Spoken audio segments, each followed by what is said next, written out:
बिस्मिल्लाहिर्रहमानिर्रहीम। अस्सलाम वालेकुम। आज मैं आपसे शेयर करने लगी हूँ बहुत ही स्पेशल डिश आलू चिकन का शोरबे वाला सालन। इस सालन को पार्टी में अपने ख़ास मेहमानों के लिए और अपनी फैमिली के लिए बहुत ही एहतमाम के साथ तैयार किया जाता है। लेकिन हम इसको बहुत सादा, आसान और यूनिक तरीके से तैयार करेंगे, लेकिन लाजवाब तैयार करेंगे। रेसिपी अच्छी लगे तो लाइक कर दीजिएगा।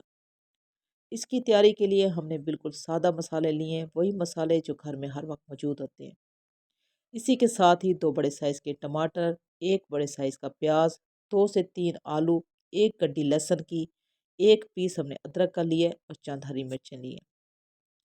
इधर हमने लिया है 1 किलो चिकन। चिकन को हमने बहुत ही अच्छी तरह से धो लिया है और पानी को खुश्क कर लिया। अब हम सबसे पहले चिकन में डाल देंगे 1 मग्गा भर के पानी, और पानी के साथ ही हम इसमें शामिल कर देंगे 2 से 3 चम्मच भर के सिरका। सिरका शामिल करने के साथ ही हम इसमें 1 चम्मच भर के नमक का इस्तेमाल करेंगे।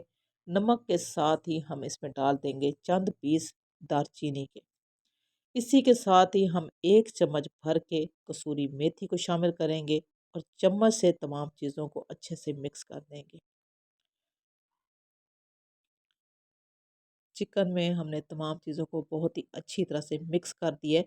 अब हम ढक्कन लगाएंगे और चिकन को थोड़ी देर के लिए छोड़ देंगे। अब आ जाते हैं चूल्हे की तरफ और अपने मसाले की तैयारी कर लेते हैं। इसके लिए हम 2 चम्मच भर के लेंगे घी। घी में आलू चिकन शोरबे वाला या कोई भी शोरबे वाला सालन हो तो बहुत टेस्टी तैयार होता है। इसी में हमने डाल दिए 1 बड़े साइज़ का हमने प्याज लिया, उसको बहुत ही हमने बारीकी के साथ काट के वो हमने शामिल कर दिए घी में। अभी हम ढक्कन लगाएंगे, दरमियानी आंच पे ब्राउन कर लेंगे। अब आ जाते हैं चिकन की तरफ। चिकन को चेक कर लेते हैं कि चिकन का कलर कितनी हद तक चेंज हो चुका है। आप यकीन करें कि मसालों की इतनी अच्छी खुशबू आ रही है, चिकन का कलर जो है वो चेंज हो गया है। तो अब हम क्या करेंगे कि जितना भी चिकन में पानी है इसको हम ज़ाया कर देंगे। चिकन को तो हम पहले ही बहुत ही अच्छी तरह से धो चुके हैं, तो इसी वजह से हम इस पानी को ज़ाया कर देंगे, बाकी चीज़ें इसमें रहने देंगे।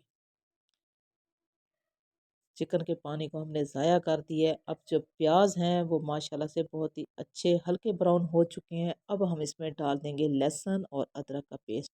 अब लहसुन और अदरक का पेस्ट जो है वो हमने 1 गड्डी लहसुन की ली है, और इसी के साथ ही 1 पीस जो है हमने अदरक का लिया है, वो हमने शामिल कर दिया है। अब अदरक और लहसुन को दरमियानी आंच पे इन्हीं प्याज़ों के साथ फ्राई कर लेंगे।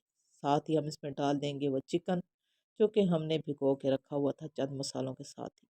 अब दालचीनी को हमने ज़ाया नहीं किया, दालचीनी को हमने रहने दी है।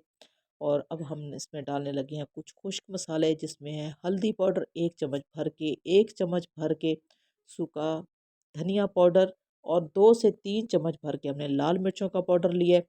मिर्चों की मिकदार जो है वो आप कम और ज़्यादा कर सकते हैं। दरमियानी आंच पे हमने खुश्क मसालों को चिकन के साथ अच्छे से फ्राई कर लिया है और ढक्कन लगा दिया है। अब चिकन जो है माशाल्लाह से खुश्क मसालों में अच्छे से फ्राई हो चुका है, खुशबू भी बहुत ही कमाल की आ रही है।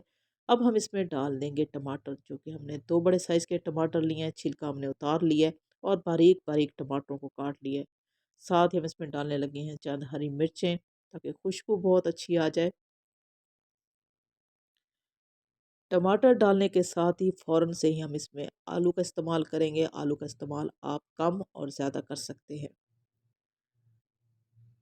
अब आलूओं को चिकन के साथ और टमाटर के साथ अच्छे से भून लेंगे। जो ही हम आलूओं को भूनेंगे तो आप देखिएगा कि जो टमाटर हैं वो फ़ौरन से ही सॉफ्ट हो जाएंगे। थोड़ी देर के लिए हमने ढक्कन लगाया था। अब टमाटर जो है मुकम्मल तौर पे सॉफ्ट हो चुके हैं, मसाला कमाल का तैयार हो चुका है और खुशबू भी बहुत ही ज़बरदस्त किस्म की आ रही है। इसी स्टेज पे हम तमाम मसालों को अच्छे से भूनेंगे। तम कम अज़ कम जो है 5 से 6 मिनट के लिए हम इन मसालों को लाजमी भूनेंगे। मसाला आप देख सकते हो कि बिल्कुल मैश हो चुका है। अभी प्याज भी मैश हो चुके हैं, टमाटर भी मैश हो चुके हैं। तो अभी ये मसाला बिल्कुल तैयार हो चुका है, क्योंकि हम 5 से 6 मिनट तक इसको भून भी चुके हैं। अब हम पानी का इस्तेमाल करेंगे। पानी का इस्तेमाल आप अपनी मर्ज़ी से कर सकते हो। पानी का इस्तेमाल ज़्यादा भी कर सकते हो और कम भी कर सकते हो। हमने इसमें 1 किलो पानी का इस्तेमाल किया है। ढक्कन लगाएंगे, दरमियानी आंच पे इस सालन को पकने देंगे।